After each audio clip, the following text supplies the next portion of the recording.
बिस्मिल्लाहिर रहमानिर रहीम। আসসালামু আলাইকুম ওয়া রাহমাতুল্লাহি ওয়া বারাকাতুহু। আমি হাকিম মোহাম্মদ আশরাফুল আলম। আমরা গত পর্বে জেনে আসছি হাঁপানি বা শ্বাসকষ্ট কি। আমরা এই পর্বে জানব হাঁপানি বা শ্বাসকষ্টের চিকিৎসা কি। তো প্রিয় দর্শক, হাঁপানি বা শ্বাসকষ্ট দেখা দিলে তো অপচিকিৎসায় সময় নষ্ট না করে অবশ্যই একজন চিকিৎসকের পরামর্শে চিকিৎসা নেবেন। কেননা একজন চিকিৎসক আপনার রোগের কারণ খুঁজে বের করে চিকিৎসা দেবেন। রোগের সঠিক কারণ খুঁজে বের করে চিকিৎসা করলে হাঁপানি বা শ্বাসকষ্ট সম্পূর্ণ ভালো হওয়া সম্ভব ইনশাল্লাহ। আর এই চিকিৎসা একজন চিকিৎসকের কাছে নেওয়াই সর্বোত্তম। কেননা চিকিৎসক রোগীর শারীরিক অবস্থা বুঝে রোগের সঠিক কারণ খুঁজে বের করে চিকিৎসা করেন। আর রোগের কারণ চলে গেলে রোগটাও সেরে যায় ইনশাল্লাহ। তো প্রিয় দর্শক, চিকিৎসার 3টি ধাপ রয়েছে। যেমন প্রথম অবস্থায় ডাক্তারের পরামর্শ বা সতর্কতা বলি অবশ্যই মেনে চলবেন এবং অ্যালার্জি ও ঠান্ডা থেকে একেবারেই দূরে থাকবেন। দ্বিতীয়ত, হাঁপানি বা শ্বাসকষ্ট দেখা দিলে চটকদার বিজ্ঞাপনের মুগ্ধ না হয়ে অবশ্যই একজন চিকিৎসকের কাছে গিয়ে চিকিৎসা নেবেন। তার দেওয়া পরামর্শ মতো ওষুধ খাবেন। তৃতীয়ত, আমি এখন একটি ব্যায়াম শিখিয়ে দিচ্ছি। এরকম করে নাক দিয়ে বুক ভরে নিঃশ্বাস নেবেন, আস্তে আস্তে মুখ দিয়ে নিঃশ্বাস ছাড়বেন।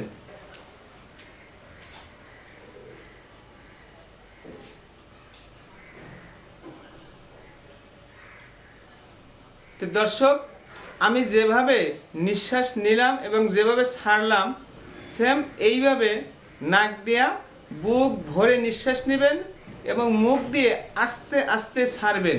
এরকম দিনে 3 থেকে 5 বার এই ব্যায়াম করবেন।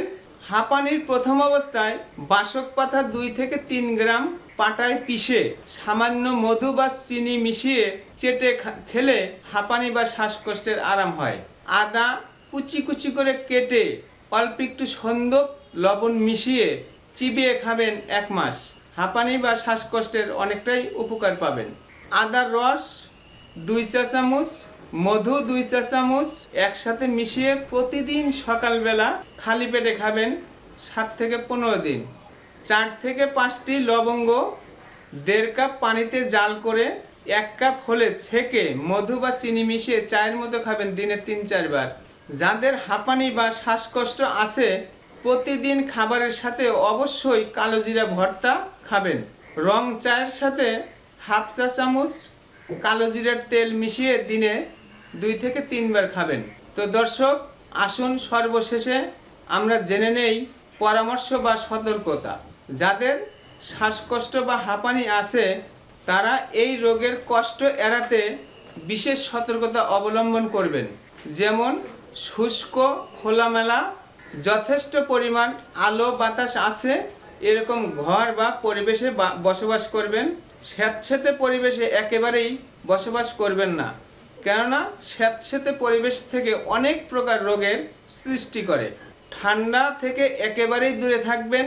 যাদের শ্বাসকষ্ট আছে তারা অবশ্যই সকাল 11টার মধ্যে গোসল করে নেবেন। কোনো প্রকার আইসক্রিম খাবেন না। কোল্ড ড্রিঙ্কস থেকে দূরে থাকবেন। কোমল পানীয় একেবারেই খাবেন না। ধুলাবালি থেকে একেবারেই দূরে থাকবেন।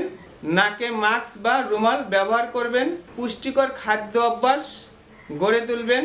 ভিটামিন সি ও ক্যালসিয়ামযুক্ত খাবার বেশি বেশি খাবেন। পানি খাওয়ার নিয়ম অনুযায়ী বেশি বেশি পানি খাবেন। হাঁপানি বা শ্বাসকষ্টের কোনো উপসর্গ দেখা দিলে অবশ্যই একজন ডাক্তারের পরামর্শ নেবেন। তো প্রিয় দর্শক, আজ এ পর্যন্তই। আমার ভিডিওটি যদি আপনাদের কাছে এতটুকু ভালো লেগে থাকে তবে অবশ্যই আমার চ্যানেলটি সাবস্ক্রাইব করবেন এবং নতুন নতুন স্বাস্থ্য বিষয়ক পরামর্শ পেতে বেল আইকনে ক্লিক করবেন। আসসালামু আলাইকুম ওয়া রাহমাতুল্লাহি ওয়া বারাকাতুহু।